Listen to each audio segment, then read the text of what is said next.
Assalamu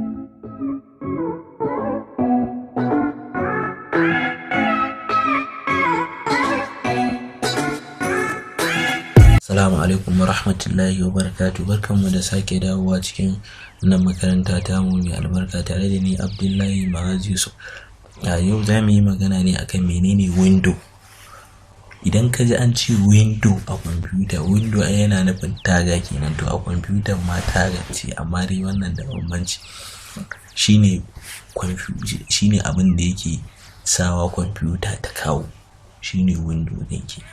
Misali, muna da window 10, muna da window SP, muna da window SP, muna da window 7, muna da window 10.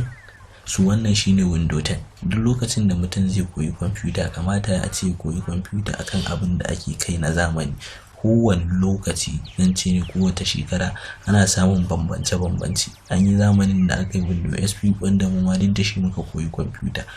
Ta inda za ka gane window SP, farko ta nan gurin ɓangaren da ake ce mai start, shine ƙarshen kwamfuta kenan. Shi window SP za ka gan shi da koren abu ne a haka, sai ka ga an sa ma a haka, za ka gan shi sai ka ga an sa start a nan gurin. Sai kuma window 7, shi kuma window 7 za ka gan shi a round yake, sai ka ga an sa ma start a cikin round ɗin kamar haka, za ka gan shi haka, sai a sa start a cikin nan gurin. Shine yake a nan gurin kenan, shine window SP. So idan ka ga haka kwamfuta ka karɓe ta, amma baka ga ta yi ma kamar yanda zubin nawa yake ba, yanda nake nuna ma haka, karka wani damu. In dai ka fuskanci wannan bayanin da nake yi da sauransu, da clicking din nan da nake gaya muku, da right clicking, kusan shine komai gaskiya. Saboda in dai baka fuskanci me clicking ba da right clicking, shine ce maka in ka danna hannun hagu sai ka danna hannun dama sai ka danna hannun hagu, shine shiga kenan. Fito da abu right clicking, shiga kuma shine fito da abu right clicking, shiga kuma shine left clicking. Kun gane? So wannan shine yanda abun kawai bambancin yake. Window kawai wani abu ne wanda yake sa kwamfuta ta kawo.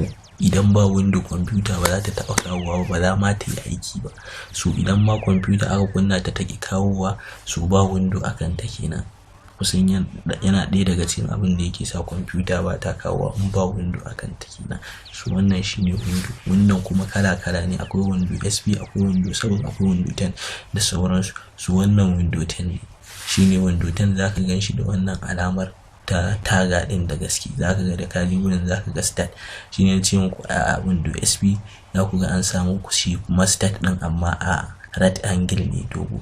Shi kuma window 7 za ku ga cycle ne, sai a rubuta start ɗin a jiki da designing ɗin shi. Wannan window shine window 10. Shine bambance-bambancen window, sannan kuma shine wannan ake kira da window. Shine kawai. Assalamu alaikum wa rahmatullahi.